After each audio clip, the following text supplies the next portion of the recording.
Hello, everyone. Today I'm here with Dr. Yu, and we're going to be talking about environmental toxins and autoimmunity. I'm so glad to have you here today, and I want to go into a little bit about, your story with environmental toxins and autoimmunity. What got you into it?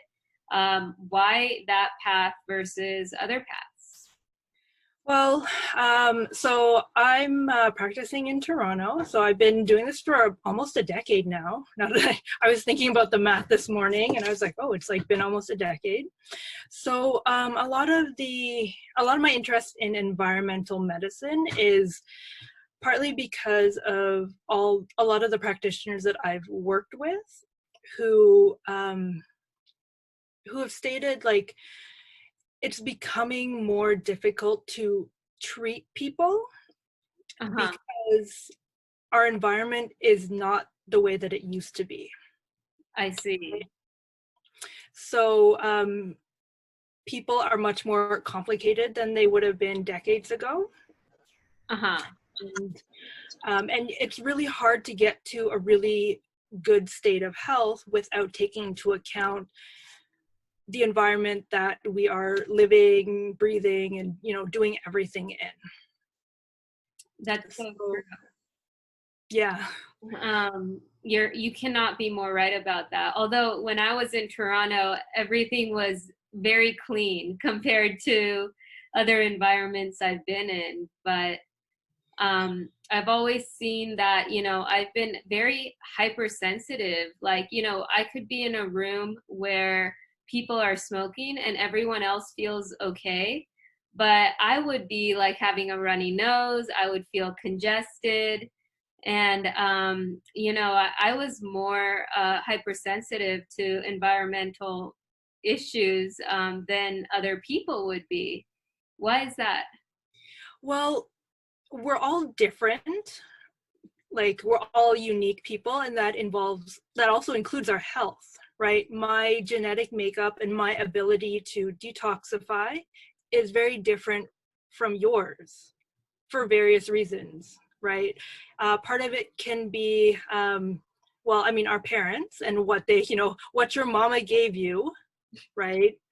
And also where our I guess our ethnic origins are coming from, right? And how we would have developed alongside the diet and the environment, like what sort of foods were available there, what was like the mainstays in the diet, right? So, and now that we've moved away from that, and our diet may have changed very drastically based on the region, and also now based on the modernization of the way we process food. It may put us at greater stress if we're not getting the same nutrients that our bodies have adapted to, right? So that's kind of like from nutrients and a detoxification standpoint. So in your case, you may have there may have been detoxification pathways that weren't being managed well, right? Plus, in addition to lifestyle, in addition to where you actually live, like if you lived in more polluted cities, or you happen to be around farms where they were spraying, like it may have put on a little bit more stress on your liver, right? And then that makes it difficult for you to tolerate other insults, right? Like overt, someone smoking, and it's very strong smell. So you may be affected more strongly than another person who does not have the same genetic makeup of yourself, and like the just your health history. It affects them very differently. I Yeah. see. So do people who have these sort of conditions, like autoimmune conditions, they're obviously prone to environmental issues and toxins. Is there a way to reverse that, or do you kind of have to fix their lifestyle in a way that they're not as prone as most of them are initially? Yeah, so it's a challenging, like it's a such a huge question, right? a lot of things, it depends on when you catch it first, right? The sooner you know what's going on, the quicker you can deal with it. And the less you're waiting, the less the damage is occurring, right? So early detection is key in trying to get you back to the state of health that you were enjoying previous to, when everything hit the fan. So there's that part. And then it also depends on, your lifestyle and where you're located. If you are in an area, or if you have a lifestyle or hobbies or an occupation that exposes you to a lot of environmental pollutants and toxins and chemicals, it's going to be really difficult to, it's going to be more challenging to manage any health conditions. So is it solely dependent on your detoxification pathways and, say, methylation versus the immune system? It's all part of, it all comes together. Like, you can't really say that it's mostly one versus the other. And it's really hard to tell unless you get like genetic testing done, or you've kind of been very observant in terms of your health history, like what you've experienced over time. Mm-hmm. It's very difficult to say what, if it's more one or the other.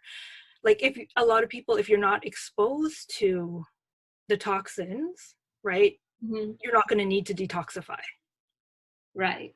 So there's, from the beginning, there's that part. If you're not exposed to it, your liver is not going to be stressed out by that, and your detoxification pathways are not going to have to deal with that. Well, but if you are, go ahead.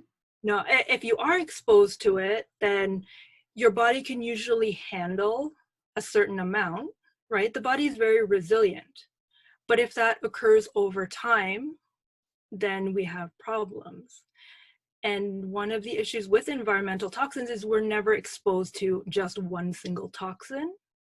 And when it becomes a problem, it's because maybe we were continuously exposed to like all these toxins, several toxins at once or over a long period of time that, at that point, it makes it really hard for the body to deal with. I see. So when you work with people, and say they come in with, a lot of the women I've worked with, they have the MTHFR gene, which, they, a lot of them have a hard time detoxifying. And it's like basically they're prone to getting these sort of symptoms around environmental toxins. How do you deal with patients that come in, where the genetics is sort of inhibiting them from detoxifying? Well, there's from the get-go, we would look at what they're actually being exposed to, right?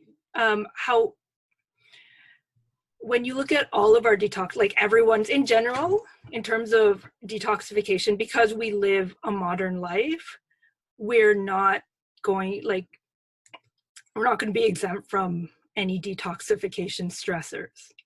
Right? So I think everyone can benefit from learning what they're being exposed to and what they can actually avoid, because a lot of these are avoidable.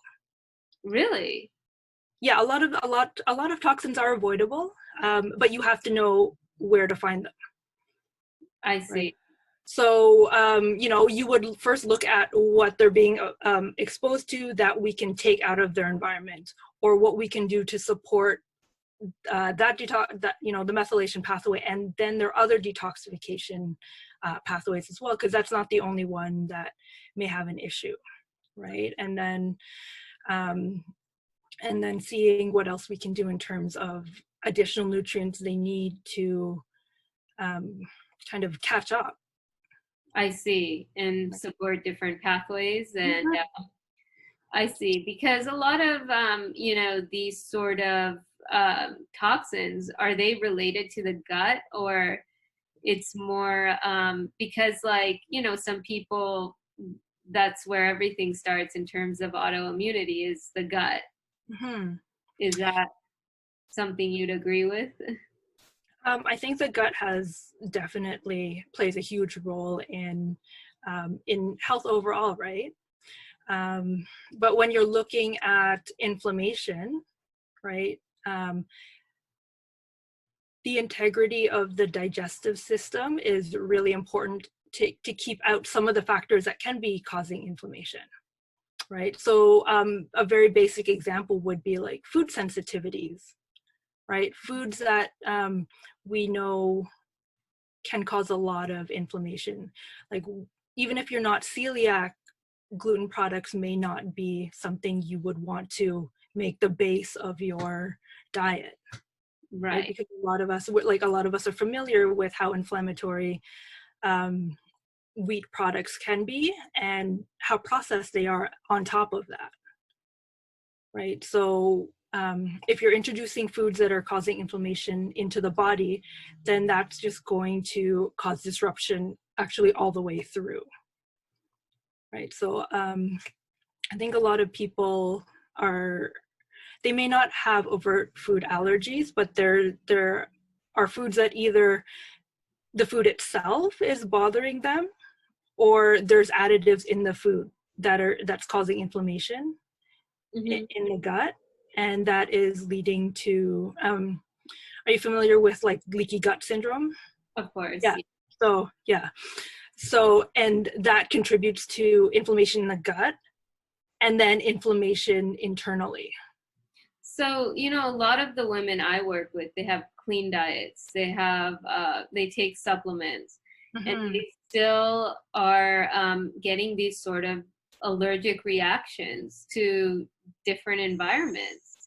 So is the solution to not be in that environment? Does your body get immune to that environment? Or, you know, like, I mean, because we can't avoid environments. Right? Yeah, so there are ways to reduce the toxicity that you're exposed to, like in your drinking water, right? Drinking and cooking, or like shower water, putting a filter on that like an efficient water filter, right? So doing something like that. And then when you are sleeping at night, having a high quality air filter running, especially at night, to clean the air, right? Things like that. And then if there are certain skin products or cosmetic products that people use, like women, you know, they market a lot of products towards us, a lot of skincare and beauty products. A lot of the conventional ones have a lot of ingredients in them that will actually affect, it'll increase inflammation in your body. But you may not notice it because you're applying like a little bit at a time, and it's part of what you do. Right. Oh. So it's these little things that may actually make a difference that you don't even think about. I see. So like, you know, people who apply, let's say, foundation or like, you know, powder, all these different products, how would you know that you're even allergic to any of this stuff, right? It wouldn't even really be like, you wouldn't know, because a lot of these toxins will not give you an immediate response. Right. So that's one of the issues that a lot of people don't notice until, you know, something happens and it's the straw that broke the camel's back. I see. So you're putting so they put on, like, say you put on this lotion for years, right? And how would you know, like, you know, when you work with people, how would you know it was that lotion that was causing whatever it is that's going on, you know, in their bodies and causing this sort of reaction? Well, a lot of times you wouldn't know, because these products are meant to, like, they're tested to ensure that there's nothing exciting happens when you put it on your skin, right? You don't notice right away unless you are allergic to something in that product. It's the buildup over time, and it's rarely going to be like the trigger for an autoimmune condition, but it's going to be part of, you know, the bale of hay that you're, you know, throwing on, and then all of a sudden you just put one more straw on, and then like it triggers all the autoimmune conditions. I see. So when you work with people, do you work in a process of like elimination? Like, let's eliminate everything and then see what happens. But I mean, you can't really eliminate going outside and, getting air pollutants. So how do you go about it?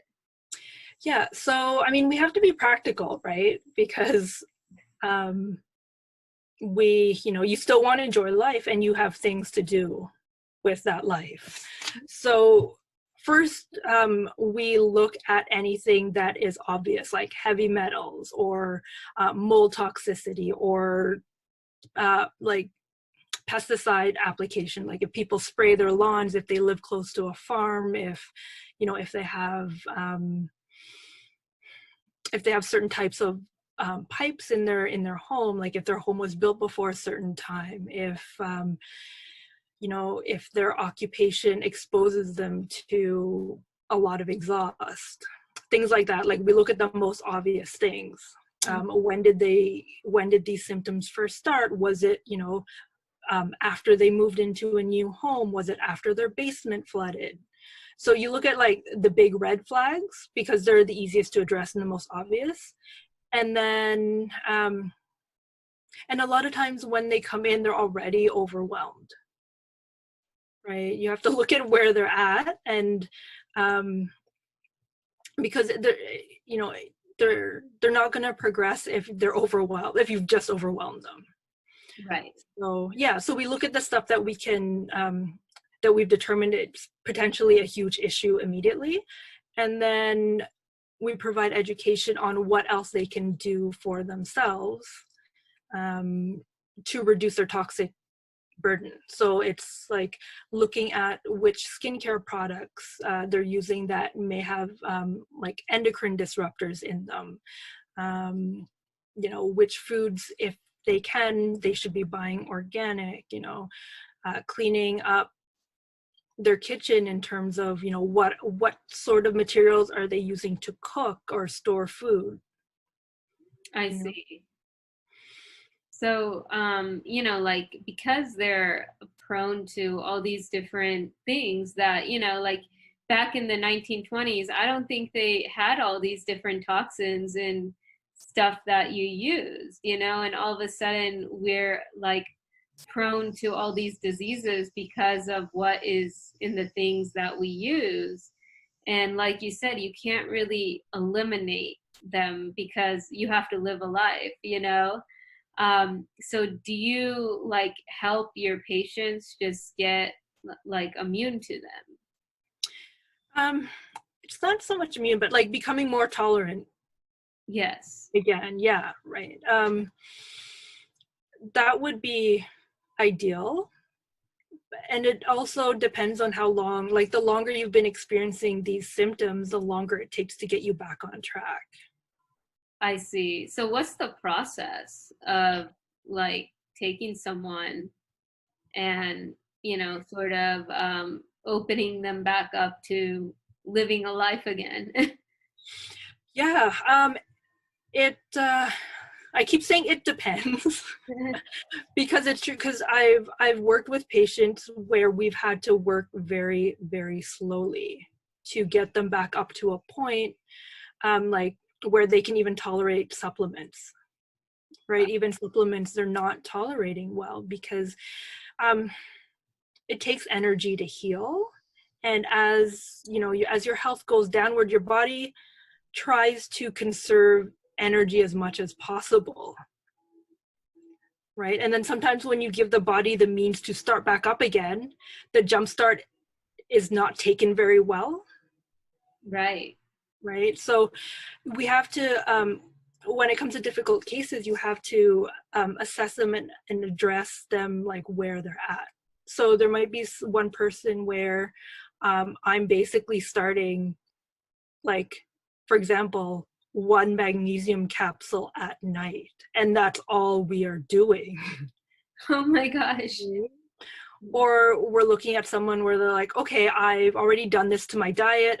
I'm trying out the autoimmune paleo diet, and I'm cooking at home, and this is I'm very stringent with my diet, so I just need to see what else I can do to improve that. So there might be some supplements that we can give them, and we can do a lot more with them in that state because they're a little bit more robust, Mm-hmm.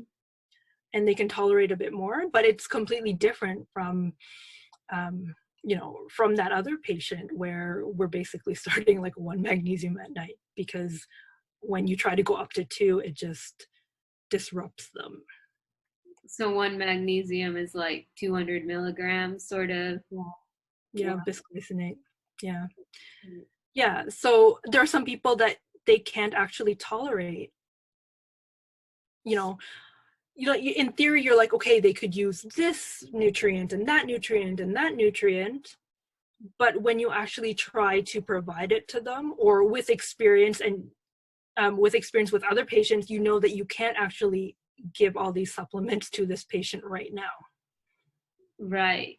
That's I see. So like, have you worked with people who have Hashimoto's and like environmental allergies?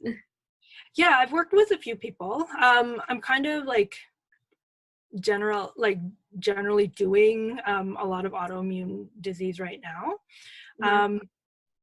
But yeah, like with thyroid issues, a lot of times, a lot of things that I'm seeing is like looking at food sensitivities that are beyond just the gluten and the dairy, and the common ones may be eggs or soy. So doing that, and then looking at like what sort of chemicals in their home or their clothing even may be interfering with their health. Like even things like Scotch Guard. You know what Scotch Guard is, right? Scotch Guard, the tape? Yeah, you spray it, the tape, but the Scotch Guard, you can spray it to weatherproof things or to Oh, like fabrics. oh wow. So things like that can be endocrine disruptors, and people think that they are just, I'm making it so that it's easy to clean up, like spills on the carpet or spills on the upholstery. So, they're spraying this on their furniture, and it's being absorbed like from the air, or they're touching it, and this is entering their body, I see. right? So you're looking at like, it's both managing their health and also providing them with education on what to avoid, that they look into themselves. Because I can't follow them around and be like, oh, that thing over there in your home, and that other thing there in your home is causing an issue. Uh-huh. um, and it would just take up too much of our time together, and it's not really an efficient use of our time, but the information is necessary. I see. So have you seen like commonalities with autoimmune patients and like environmental toxins that they're exposed to? Yeah, a lot of times there might be heavy metal exposure, Hmm. especially like mercury or lead, and also mold exposure. I see. Yeah, mold is something, it's interesting because a lot of people have asked me like how they test for mold. And is there really a way to test for it or There are different ways. So you want to look at the room that they think the mold is in. Sometimes it's not as obvious because maybe it's behind the wall, or they haven't lived in this location for they weren't there when it was built, right? So they don't know what else has happened. There might be a slow leak somewhere, either in their home or in their office, that they were not aware of. So there's that. And then there are urine tests that will tell you if you've been exposed to mold because when you urinate, the metabolites are in it, Uh-huh. right? Oh, okay, so there you can get tested with the urine to find out if you're actually allergic to Or if mold you've been exposed, yeah, or if you've been exposed. yeah, yeah. So if you've been exposed, it doesn't necessarily mean you're allergic to it, right? No, but if you've been exposed and you're susceptible either because of your genetics or because of other exposures or your current health, then like at least that will give us a direction to start. Like we know that that's a factor in what we're dealing with. I see. Okay. So if one is, say, allergic to mold, what would you do? Like, would you just tell them you need to move, or? It that would be the ideal situation, but there are companies that are able to remediate. So Huh, you would have to clean it up.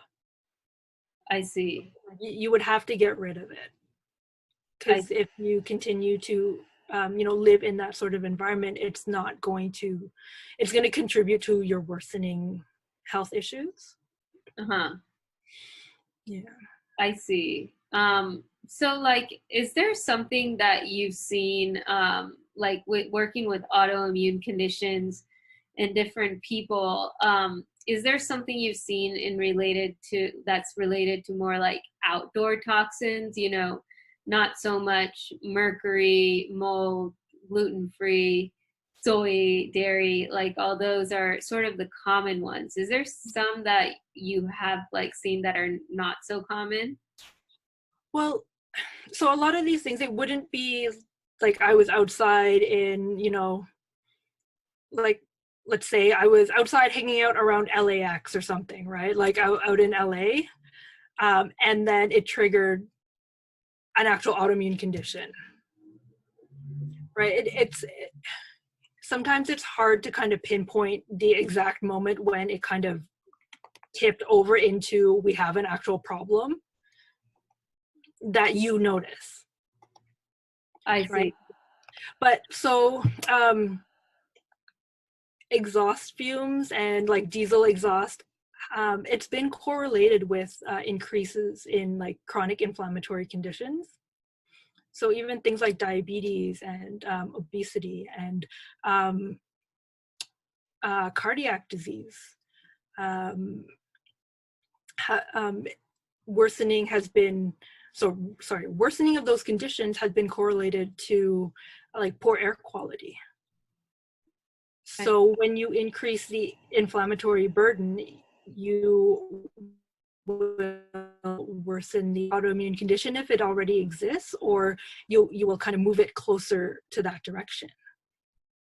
I see. That makes sense, but it's like it's very hard to avoid these things on a daily basis. You know, I think I would stress myself out like trying to avoid things than just like living a life, you know, Mm-hmm. and I think as you mentioned, that's where these detoxification pathways come in because you know, like I've always felt like that's where my issue was, where I could not detoxify. Like a lot of people are able to eliminate toxins from their body fast, you know, where mine, it would not be like that. So what do you suggest for people who have like a hard time eliminating toxins? So I always start with diet as a base, Uh-huh. right? So making sure that you're getting, the right nutrients from your food first. Making sure that you are moving your bowels well. So, every day, and, all the details of a healthy bowel movement. That you're like, going out and actually getting some activity, because you do eliminate toxins through your skin as well. And making sure that you are consuming foods that will help with alkalinizing your body, like improving the pH of your body, which I know a lot of people are like, your body buffers, and everyone's like poo poo, whatever, like pH is not a thing because your body keeps that balance. But it's actually really important to have like alkaline urine when it comes to eliminating certain toxins, right? Because if it helps with the way that the kidneys get rid of toxins that you would want out of your body. So what that usually involves is eating a lot of, leafy greens, right? And making sure that you're getting a good amount of potassium in your diet, right? That's interesting. And what else? Have like consuming a diet that has, the proper like prebiotics to support the right balance of bacteria in your gut as well, right? Because if you have the wrong balance, so the gut bacteria can do a lot of things. They are responsible for actually the synthesis of a lot of the nutrients in your body, like B vitamins, vitamin K, and like serotonin. And if you have the wrong balance of bacteria in it, the bad bacteria are more likely to actually undo all the phase 2 detoxification that your liver did by breaking the bonds that the liver creates. Mm-hmm. So if you have the bad bacteria, they like to break those bonds, which means that your body now recycles those toxins that you would have wanted out of the body, because that functional group that was attached to that toxin that allows your body to eliminate it, like makes it water soluble and your body can eliminate it now, has now been broken off, so your body cannot get rid of it, so it just recycles it over again. Wow, that's really bad when it comes to trying to get rid of toxins from your body. And yeah, I mean, I even have pH strips at home to measure, how alkalized I am. But I think people don't really understand the importance of being alkaline, and the correlation to environmental toxins. Yeah, and I think there's a lot of hype around it, but without anyone really explaining it from a practical standpoint why that's important, right? People are just like, oh, alkalize your body, but they don't really tell people what that means or why it's important. So I think a lot of education around how your body actually does detoxification optimally, I think is needed out there. Like, I see articles saying, okay, do you have a liver? Do you have kidneys? Do you have, a digestive tract? Great, you're detoxifying. And, end of story. But if you look into it a little bit deeper, you're being kept alive, but are you actually detoxifying as well as you should be? Right? So there's that part, but then also we're exposed to so many more toxins than our body is designed to handle, and a lot of them are novel, compared to the way that our body has evolved. I see. So, like, how does being alkaline help with that? There are a few studies that I was looking at where it actually, having alkalized urine prevents a lot of like things like mercury from being reabsorbed through the tubules in the kidney. So you can actually eliminate it through urine better. I see. Right. Wow. And yeah, I know like when I'm alkaline, like I don't have cravings, I don't have cravings for like things that most people who live on an American diet may have cravings for, like cake and things like that. Mm-hmm. I'm very like, I feel like I am like satisfied, on certain, like eating every 4 or 5 hours. Like I don't have to eat every 2 hours. And I think these were kind of signs for me that like, hey, my body is something's not right. Would you agree? Yeah, I think when we take, the time and the effort to really take care of our body, part of that also involves becoming more in tune with, what feels good, and like noticing, okay, what am I craving? What do I feel like eating right now? I think I think all that is important to notice. And um and once you kind of know what to do, like a lot of our cravings are associated with not getting the right nutrients. That's so true. I mean, Right.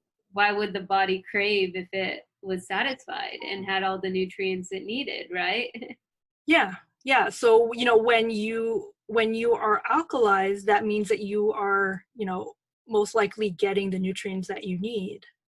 Right. Um, and so when you're alkalized, does that also help you from like getting, certain bacteria in your body or getting prone to viruses and infections? I think it would help with the elimination of like getting rid of like certain toxins and stuff in the body. um I don't think it's so much like, I think it's when you're alkalized, it usually indicates that you are taking care of your body's health needs. I see. So in that, like, from that perspective, then yes, you're like, your body would be working more optimally, because of what you're doing, and the result of that is alkalinizing. Uh-huh. Right? So I guess in a roundabout way, like, I'd expect your health to be better knowing what goes into alkalinizing your body. Does that make sense? Maybe you can explain that a little more. So, I think that so would when confuse mm, us. yeah, so when you're alkaline, it's usually because you were eating a certain way, you were sleeping, um, you know, at an ideal time. You're doing all the things that you need to do in order to, meet your health goals, right? So the result of that, the food that you're eating, the sleep that you're getting, the activity that you're getting, that that is kind of, that's what alkalizes your body, I see.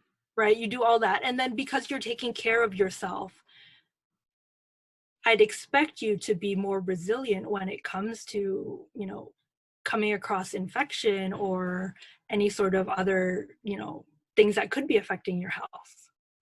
I see. So you believe in Right? like It's more of the lifestyle. Sorry? do you believe in like following like an alkaline diet? Like I know that's like a big thing as well. Yeah, so like if you look at what is actually involved in the alkaline diet, then yes, right? Because there are different ways that you can alkalize your body, right? You can just eat a lot of baking soda, and you know what I mean? Like, so I'm not looking at like the alkalinizing. When you look at the test strips, that's the end result of all the work that you've put into maintaining your health, Right. right? It's that part, and not so much the alkalinizing that I'm focused on. It's what have you done in order to get alkaline, right? Right. So I it guess would that was the easy that was the easy answer to your question. I'm sorry to make it complicated. oh, it's okay.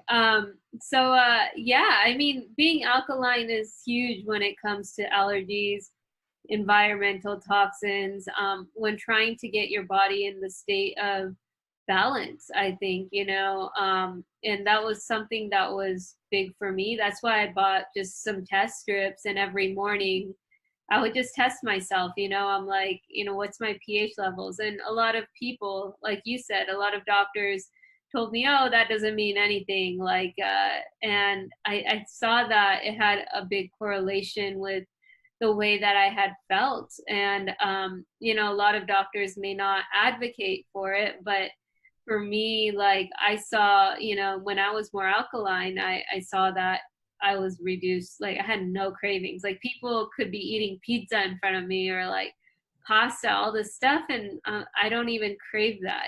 Like I mean, I love like sweet potatoes, salmon, and like veggies. Like that's what I crave. And when you have those, I think, differences, then you kind of know you're like you've almost like restarted your health. Wouldn't you agree? Yeah, yeah, and I think those tools are really important, especially for you to have, because it encouraged you and let you know that you are on the right path, right? The correlation between the alkalinization and how you felt was encouraging. Yeah, and I mean, there's a lot of doctors that I have spoken to that were like, "Oh, you have this virus and this virus, and you have candida in your blood, and so forth." But the reality is that we all have all these things in our body, and you can't like try to take out a virus one by one. It'll take the life out of you. So what I wanted to know was like, how can you equip your body in a way that it's able to handle this stuff and not cause inflammation? Yeah, so like first, like when you say, there are like, we have we host a whole bunch of different types of microbes. Some of them are beneficial, some of them are not. But, just because you have a few candida doesn't mean that you are experiencing the symptoms of candida, right? So what you want to look at is managing the terrain, right? Make it inhospitable for these bacteria and viruses and fungi to flourish. So part of that is the immune system, Right. So managing the inflammation in your body, like the chronic inflammation that is no longer helpful, and also avoiding what you can when you're able to, like washing your hands, making sure that you're not, you're going to be exposed to viruses, you're going to touch things, and then you're going to get virus on your hands. So wash your hands, right? Even little things like that to maintain your health will be helpful. Like you may never know, because if you wash your hands, you may never get that cold that was on your hands. Right. But you'll never know. Right. So, and then, eating the right foods, making sure that you're getting, all the building blocks that your body needs to support your immune system, right? And support all the happy and healthy and beneficial bacteria in your gut, and, support all, the organ functions that you want optimized. Yeah, of course. Right. Of course. Well, I think we're almost towards the end. I just want to open it up for questions. Kate, do you have any questions for us today? I know you're online with us. I do have one question. There is a test I know that you can get at a dermatologist's office. I think it takes 48 to 72 hours, and they put all kinds of chemicals that can be found in beauty products and things, I think on your back, and they like tape it on there. I hear it's a pain. Is it worth it to go through that? It depends on what you're like. What are you trying to gain from the test results, right? Will it change the way that you are going to choose your cosmetics? That makes sense. I do tend to lean more towards lots of cosmetics that say they are vegan, but I guess there's not really any way to know if you're going to have a reaction from some of the other chemicals that may not be so much, I guess, considered natural. There's just so many chemicals out there, it's just hard to know. Yeah, so I use this app. I like having it, but I don't use a lot of products. It's called Think Dirty. You can download it on your phone, and you can scan different products in your cupboard. like in your medicine cabinet Very to, cool. I will definitely check that out. yeah, and then it'll give you like a synopsis on like the major ingredients in it and what you want to avoid. That's very cool. I will definitely check that out. Thank you. You're welcome. So, what kind of ingredients are like endocrine, like disruptors, you would say? Yeah, so things like parabens, phthalates, what is SLS, something lauryl sulfate. The stuff, it's a chemical that gives you that frothiness in your toothpaste and your shampoo. Wow. And what else? There are a few different products. So another a documentary that I really enjoyed, well, I found really useful. When I say enjoyed, I found it provided me with a lot. Is shoot, what is it called? It was just released. I'm like, I like it, but I can't remember the name of it. Was it Heal? Toxic Beauty, I think. I've never I heard of think it's called Toxic Beauty. It's a documentary. I want to double check it because I think it's really important to be aware of, like, just even the regulations of what is allowed in our cosmetics in North America, right? Yeah.